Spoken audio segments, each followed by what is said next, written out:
안녕하세요. 우물쭈물 실험실 해보고 말하는 주간 실천기입니다. 저는 영국 런던의 워홀을 와서 살고 있는 누빔이라고 해요.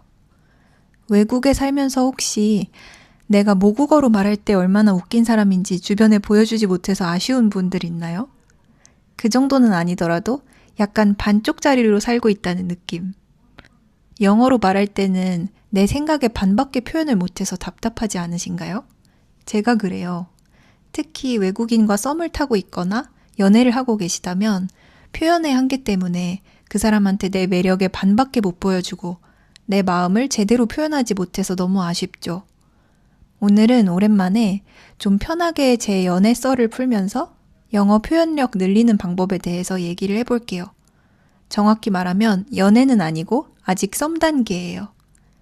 요즘에 어떤 미국인 연하남과 썸을 타고 있는데 앞으로는 썸남이라고 안 하고 그냥 푸들이라고 여기서는 부를게요. 왜냐하면 곱슬머리거든요. 요즘에는 그 푸들이랑 왓츠앱으로 주로 문자를 하는데 일단 미리 보기로 읽을 수가 있잖아요. 그래서 답장을 고민해서 보낼 수가 있어서 좋아요. 먼저 제가 하고 싶은 말을 영어로 쓴 다음에 챗GPT한테 최대한 원어민이 보기에 자연스럽게 고쳐줘라고 해요.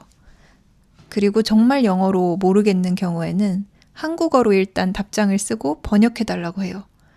그리고 챗GPT가 최종적으로 검수해준 그 답장을 복사해서 바로 보내면 너무 티나니까 일부러 타이핑을 해서 보내곤 해요. 직접 적어야 공부도 되고 하니까.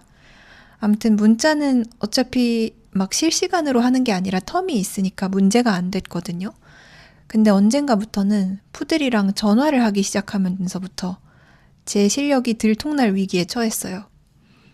그래도 대충은 그날 통화에서 나올 법한 주제를 알잖아요. 예를 들어 오늘 뭐 했냐고 물어볼 테니까 오늘 했던 일에 대해서 미리 대본을 막 써둬요. 그리고 또 챗GPT한테 검수를 해달라고 하고 핵심 표현만 딱 복사를 해서 제 폰 메모장에 붙여두고 통화할 때는 일부러 스피커폰으로 켜놓고 통화를 하고 메모장을 보면서 이야기를 했어요. 근데 이게 잠깐은 되지만 밤에 자기 전에 한두 시간씩 요즘엔 통화를 하다 보니까 미천이 바닥이 나는 거예요. 그래서 맨날 말하다 말고 막 how do I say this in English 하면서 말이 막히고 한 번은 이건 꼭 제대로 설명을 하고 싶다 하는 주제가 있었는데 도저히 영어로 표현이 안 떠오르는 거예요. 그래서 전화하다 말고 또 챗GPT한테 물어봤는데 그날따라 로딩이 너무 느린 거예요. 그래서 정적이 흐르니까 푸들이 너 지금 뭐 하고 있지? 하고 묻길래 아니 그냥 생각 중이었어 하고 둘러댔죠. 차라리 푸들도 저처럼 영어가 제2외국어인 외국인이면 어차피 영어가 뭐 둘 다 완벽하지가 않을 테니까 제가 영어를 못해도 부담이 없을 텐데 문제는 푸들이 미국인이라는 거예요. 게다가 영문학 전공자예요. 그러니 제가 쓰는 영어가 얼마나 모자라 보일까 싶더라고요. 저한테는 잘한다고 말해주긴 했지만 저는 그 말을 완전히 믿지는 않아요, 사실. 저번에는 같이 책 이야기를 하면서 푸들의 킨들을 구경하다가 제가 아무 책이나 한번 오디오북처럼 소리내서 읽어줄 수 있냐고 했어요. 그냥 들어보고 싶더라고요. 그래서 푸들이 책을 읽어줬는데 제가 읽는 속도랑 너무 다른 거예요. 저는 한 땀 한 땀 단어를 읽고 있는데 푸들은 술술술 엄청 빠르게 읽는 거예요. 모국어니까 당연하겠지만 평소에 저랑 대화할 때는 말이 그렇게 빠르다는 느낌을 크게 못 받았는데 그 순간엔 깨달았어요. 지금까지 나를 배려해서 천천히 말해준 거였구나. 몇 페이지 읽어주는데 나중엔 그냥 알아듣기를 포기하고 ASMR 틀어둔 것처럼 편하게 들었어요. 한 번은 푸들이 자기가 요즘 쓰고 있는 소설의 앞부분을 저한테 읽어봐달라고 이메일로 보내준 적이 있어요. 10페이지가 넘는 분량이었는데 문장 하나당 제가 모르는 단어가 최소 2개씩은 있더라고요. 그래서 사전을 찾아가면서 열심히 읽었는데 글이 너무 좋은 거예요. 아직 큰 사건은 없지만 약간 어두운 내면을 가진 주인공이 세상을 바라보는 관점을 너무 섬세하게 잘 묘사했더라고요. 너무 제 스타일의 글이어서 왠지 독자로서 피드백을 보내고 싶어졌어요. 그래서 이메일로 답장을 보내야겠다고 결심했죠. 너의 글이 너무 좋다. 그리고 구체적으로 어떤 점이 좋았는지, 어떤 게 앞으로 기대되는지 이런 거를 일단 한국어로 써봤어요. 그리고 또 챗GPT한테 자연스러운 영어로 번역해달라고 했죠. 그렇게 완성된 답장을 읽어보니까 문제는 챗GPT가 지나치게 잘 쓴 거예요. 너무나 유려한 영어로. 그래서 다시 요청을 했어요. 이거는 너무 잘 써서 의심받을 게 뻔하다. 영어를 제2 외국어로 쓰는 사람이 쓴 것처럼 다시 써달라. 그리고 몇 군데는 제가 일부러 오타도 넣었어요. 나도 진짜 가지가지 한다 생각하면서 약간 엉성한 답장을 완성해서 푸들한테 보냈죠. 그랬더니 푸들은 제 상세한 피드백을 읽고 엄청 고마워했어요. 물론 피드백이라기보다는 거의 찬사였지만요. 그러다가 결정적인 사건이 하나 있었어요. 제가 영어를 진짜로 공부해야겠다고 느낀 어느 날 푸들이 저한테 이렇게 말하는 거예요. 미국이니까 미국 억양을 살려서 말해볼게요. 오그라드는데 I have feelings for you. 그러면서 Do you also have feelings for me? 라고 묻는 거예요. 근데 저는 이 표현이 정확히 무슨 뜻인지는 몰랐어요. 제가 영어로 연애를 제대로 해본 적도 없고 연애에서 쓰는 표현을 정말 모르겠는 거예요. 그래서 I have feelings for you가 무슨 뜻이지? 나한테 감정이 있다고. 그래서 그냥 되물었어요. What feeling? Like, I like you, that kind of feeling? 이렇게 물어봤더니 푸들이 약간 당황하면서 뭐 그런 셈이지 하길래 저는 Yeah, I like you. 그냥 이렇게 답하고 넘어갔어요. 그리고 집에 와서 챗GPT한테 이거를 쓰면서 이게 대체 무슨 뜻이냐라고 물어보니까 I like you랑 비교를 해주더라고요. I like you는 가벼운 호감이래요. 난 너를 좋아해. 그냥 이런 뜻인데 I have feelings for you 라고 말하면 단순한 호감을 넘어서서 설레고 너가 신경 쓰이고 너한테 감정적으로 끌린다라는 뜻이래요. 이런 중요한 말을 앞으로 놓치면 안 되겠다 싶었죠. 그래서 영어 공부를 더 열심히 해야겠다고 다짐했어요. 그리고 썸 탈 때뿐만 아니라 일상에서도 제 영어 표현력의 한계를 자주 느껴요. 지난 일주일 동안 제가 눈에 다래끼가 나서 엄청 고생했거든요. 근데 다래끼가 영어로 뭔지 몰라서 찾아보니까 스타이라고 하더라고요. S-T-Y-E. 그래서 눈에 다래끼 났다라고 하려면 I've got a sty on my eye 라고 하면 된대요. 그래서 제가 영국 이제 부츠 약국에 가서 딱 그렇게 말하고 안약을 받아왔죠. 근데 일주일 동안 안약을 열심히 넣었는데도 다래끼가 안 낫는 거예요. 점점 빨개지고 커지더니 나중에는 노랗게 골마서 곧 터질 것 같은 상태였어요. 다래끼가 막 눈을 반쯤 가리니까 눈뜨기도 어려워서 이대로는 안 되겠다 싶어서 약국에 다시 갔어요. 이번엔 근데 미리 챗GPT한테 표현을 물어보지 않고 그냥 갔거든요. 막상 다래끼가 이제 거의 다 익어서 곧 터질 것 같은데 라고 저는 말하고 싶었는데 영어로 그거를 어떻게 표현해야 될지 모르겠는 거예요. I've got a sty on my eye and it's about to 까지는 말했는데 곧 터질 것 같다의 그 터지다가 영어로 뭐지? 근데 explode 밖에 안 떠오르는 거예요. 근데 아무리 생각해도 explode라고 하면은 폭탄이 터지거나 화산이 폭발하는 그런 느낌이니까 고민하다가 It's about to burst 라고 했어요. 그랬더니 직원 표정이 약간 아프겠다 이런 표정인 거예요. 알고 보니까 이게 틀린 말은 아닌데 너무 물집이 팡 터지는 거를 적나라하게 제가 표현한 거죠. 챗GPT한테 물어보니까 다래끼나 물집이 다 익어서 곧 터질 것 같을 때는 It has come to a head 라고 하면 된대요. It's come to a head. 그래서 그 블랙 헤드나 화이트 헤드 할 때 말하는 헤드 있잖아요. 그게 노랗거나 하얗게 동그랗게 올라온 부분을 표현하는 말이래요.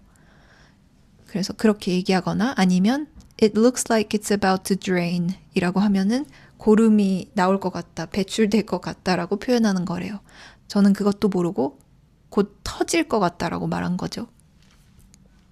아무튼 이번 주에는 영어 표현력을 높이기 위해서 좋은 표현이 보이면 다 수집하면서 지냈어요.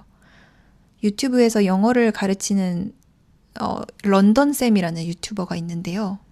영국인인데 한국말을 정말 잘해요. 근데 이분이 어떤 외국어를 배우든지 간에 단어를 단어 한 개로만 외우지 말고 한 세네 단어로 이루어진 단어 뭉치로 익히는 게 훨씬 더 학습에 도움이 된다고 하더라고요. 예를 들자면 이런 게 있겠죠. 작년에 한창 유행했던 밈 중에서 혹시 Jet2 Holiday 아시나요? jet2.com이라는 영국 저가 항공사의 광고인데 어쩌다가 틱톡이랑 인스타에서 엄청 유행이 됐던 게 있어요. 그래서 그 광고 문구에서 Nothing beats a jet2 holiday 라고 하는 게 있는데 예를 들어 그런 인풋이 딱 들어왔을 때 beat라는 단어만 보면 이기다, 뭔가 능가하다라는 뜻이잖아요. 근데 그렇게 단어 하나만 외우면 나중에 어디에서 어떻게 활용해야 되는지를 잘 모르잖아요. 그래서 차라리 덩어리로 nothing beats 까지 이렇게 두 단어로 표현을 외워버리면 뭐뭐만한 게 없다라는 뜻 이렇게 해서 외우면 나중에 활용하기가 좋은 거죠. 그리고 관련된 예문을 하나 꼭 찾아서 써놓는 거예요. Nothing beats a hot shower after a long day. 긴 하루 끝에 따뜻한 샤워만 한 게 없다. 이런 식으로 예문을 하나 써놓고 외우면 활용하기 좋을 것 같아요. 결국 제일 중요한 거는 인풋이래요. 그래서 좋은 인풋을 많이 넣으면서 거기서 발견한 유용한 단어 뭉치를 노트에 정리하고 외우는 거. 그래서 저는 그 영상을 보고 워터스톤즈 서점에 가서 공부용 노트를 한 권 바로 샀어요. 그리고 지난 일주일간 아주 많지는 않지만 100개의 단어 뭉치를 익혔어요. 제가 공부한 방법을 소개해 볼게요. 여기서도 챗GPT를 활용했는데요. 일단 인풋이 정말 중요해요. 아무 표현이나 외울 순 없으니까요. 그래서 일상에서 단어 뭉치를 수집했어요. 뭔가 유용하겠다 싶으면은 눈이나 귀에 걸리는 건 전부 다 수집을 했어요. 예를 들어서 푸들이랑 문자하거나 대화하다가 제가 몰랐던 표현이나 아니면 뭐 들어봤지만 실제로 사용해 본 적은 없는 표현이 나오면 그걸 기억해뒀다가 아이폰 메모장에 기록해놨어요. 예를 들어 푸들이 지난번에 길을 가다가 건너편에 저를 닮은 사람이 있어서 얼핏 보고 전 줄 알았다고 하더라고요.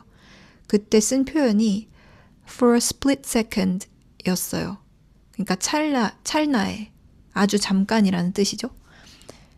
For a split second I thought it was you. 얼핏 보고 넌 줄 알았어 라고 말했는데 저는 이 단어 뭉치를 써놓은 거예요. 그래서 한국어를 공부하는 외국인들도 얼핏 보고 이런 표현은 잘 못 쓰잖아요. 그런 표현이 있는 줄도 모르니까. 저도 영어로는 이런 표현을 지금까지 못 쓰고 있었던 거죠. 그래서 이참에 그거를 기억해 두고 외웠어요. 그리고 지난번에도 한번 말했던 팟캐스트를 요즘도 계속 듣고 있는데요. Anything Goes with Emma Chamberlain 이라는 팟캐스트예요. 이게 영어 공부용 팟캐스트는 아니고 어떤 미국인 25살의 여자분이 자기 여러 가지 인생 사는 이야기하고 사람들 고민 상담도 해주는 팟캐스트인데 그래서 더 좋아요. 실제로 원어민이 자연스럽게 쓰는 표현을 주울 수가 있거든요. 그래서 버스 타고 저는 알바 가면서 늘 그걸 듣는데 들으면서 이거 좀 유용하겠다 싶은 표현은 바로 폰 메모장에 영어로 적어놔요. 뭐 그 스펠링이 헷갈려도 그냥 들리는 대로 적어요. 왜냐면 어차피 나중에 챗GPT한테 물어보면 되니까요. 그리고 알바하면서도 표현을 주어요. 제가 공연장에서 알바를 하는데 어느 날 대관이 있어서 1시간마다 강연이 열리고 있었어요. 한 강연이 끝나고 30분 만에 강연장을 정리하고 바로 다음 강연의 관객을 받아야 됐었는데 사람들이 수다 떠느라 잘 안 나가는 거예요. 그래서 저는 자리를 비워달라고 말해야 되는 상황이었죠. 이걸 영어로 어떻게 말하지? 고민하고 있는데 옆에 캐나다 동료가 하는 말을 들어봤어요. 그랬더니 정확히는 안 들렸지만 quick turnaround라는 표현이 들어가 있더라고요. 그리고 그 말을 들은 관객들이 그냥 웃으면서 순순히 나가더라고요. 그래서 또 챗GPT한테 물어봤죠. 그랬더니 quick turnaround는 여기서는 강연 사이에 텀이 짧다는 뜻이더라고요. 그래서 제가 아예 그 문장을 만들어 달라고 요청을 했어요. 내가 지금 이러이러한 상황인데 quick turnaround라는 표현을 써서 관객 관객한테 정중하게 자리를 비워달라고 하는 문장을 써줘라고 했더니 이렇게 나오더라고요. I'm so sorry to rush you, but we've got a quick turnaround before the next session. If you could head out this way, that would be lovely. 그래서 그대로 가서 관객한테 말했더니 이해하는 표정을 지으면서 잘 나가더라고요. 그래서 앞으로도 이 방법을 많이 활용해야겠다 싶었어요. 그냥 백지 상태에서 이 상황에서 뭐라고 말하지? 라고 챗GPT한테 물어보면 또 실제로는 원어민이 잘 안 쓰는 표현일 수도 있잖아요. 그래서 저는 이런 방식으로 하고 있어요. 일단 원어민이 실제로 쓰는 말에서 유용한 표현을 먼저 줍고 챗GPT한테 그 뜻을 물어보고 그 표현을 활용해서 예문을 만들어 달라고 해서 노트에 적고 소리내서 읽으면서 제 걸로 만들고 그리고 나중에 원어민한테 다시 써먹는 거죠. 그래서 새로운 표현을 주울 때마다 일단은 아이폰 메모장에 줄줄이 써둬요. 막 그때그때 바로 물어보기는 귀찮으니까. 그리고 밤에 집에 와서 한 번에 10개 정도씩 복사해가지고 챗GPT한테 던지면서 정리를 해달라고 해요. 그 표현이 일단 얼마나 유용한지 유용성을 별점으로 표시해달라고 하고 즉 제가 외울 가치가 있는지 그리고 가치가 없다고 하는 건 그냥 과감하게 안 외워요. 그리고 뜻과 뉘앙스를 적어달라고 하고 마지막으로는 예문을 3개씩 만들어달라고 요청을 해요. 첫 번째는 그 표현이 가장 대표적으로 쓰이는 상황의 예문을 만들어달라. 그리고 두 번째는 제가 화자인 경우에 예문을 만들어달라. 세 번째는 다른 사람이 화자인 경우, 그러니까 뭐 she나 he나 they가 화자인 경우의 예문 또는 상황을 그냥 설명하는 예를 들어 뭐 갑자기 바람이 불었다 뭐 이런 거. 이렇게 하면은 그 표현이 좀 더 입체적으로 와닿더라고요.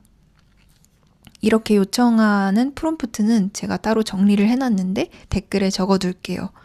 혹시 팟캐스트에서 댓글이 안 보인다면 유튜브에서 우물쭈물 실험실을 검색해서 들어오시면 거기에서 댓글을 보실 수 있을 거예요. 그리고 아직 완벽하게 실천은 못 해봤지만 인풋만 넣는 게 아니라 매일 말이나 글로 아웃풋을 내보내는 게 실력 향상에 굉장히 도움이 된대요. 근데 또 아무 주제나 가지고 말을 해봐라, 영어로 글을 써봐라 하면 너무 어렵잖아요. 그래서 제 생각에는 주제를 하나 잡고 그거에 대해서만 계속 말해보거나 글 쓰는 훈련을 하는 게 도움이 많이 될 것 같아요. 예를 들어 외국 생활을 하다 보면 유독 반복해서 남들이 물어보는 주제 있잖아요. 제 경우에는 어떻게 하다가 영국에 오게 됐냐? 한국에서는 무슨 일을 했냐? 너 무릎이 아프구나. 무릎은 어쩌다가 아프게 됐냐? 이런 것들? 이거는 늘 듣는 그런 질문인데 이런 주제를 몇 개 정해두고 마치 면접 준비하듯이 혼자 떠들어 보는 거예요. 아니면 일기를 써보거나. 그러면서도 매일매일 인풋을 넣고 새로운 영어 표현을 줍고 챗GPT 도움받아서 예문 적어두고 외우고 제 걸로 소화하고 다시 그 주제에 대해서 말이 되든 안 되든 떠들어보고 이렇게 훈련을 하다 보면 어느 순간 전보다는 훨씬 더 유창하게 그 같은 주제에 대해서 말하고 있지 않을까요? 아무튼 푸들 이야기로 시작했다가 진지한 영어 공부 얘기가 됐네요. 결론은 한국어만큼은 아니더라도 영어로도 지금보다 훨씬 더 풍부하게 표현하고 싶다 라고 느꼈고 그러려면 단어를 한 개씩 외우는 게 아니라 단어 뭉치로 표현을 많이 주어서 내 걸로 만들어야겠다. 그리고 챗GPT를 비서처럼 써야겠다. 그리고 푸들한테 잘 써먹어야겠다 라고 느꼈습니다. 다음 주에 실험 주제는 아직 못 정했어요. 그래도 영국에서 살아가는 이야기가 궁금하시다면 구독하고 지켜봐 주세요. 우물쭈물 실험실 해보고 말하는 주간 실천기. 오늘은 여기까지입니다. 다음 주에 또 만나요. 안녕.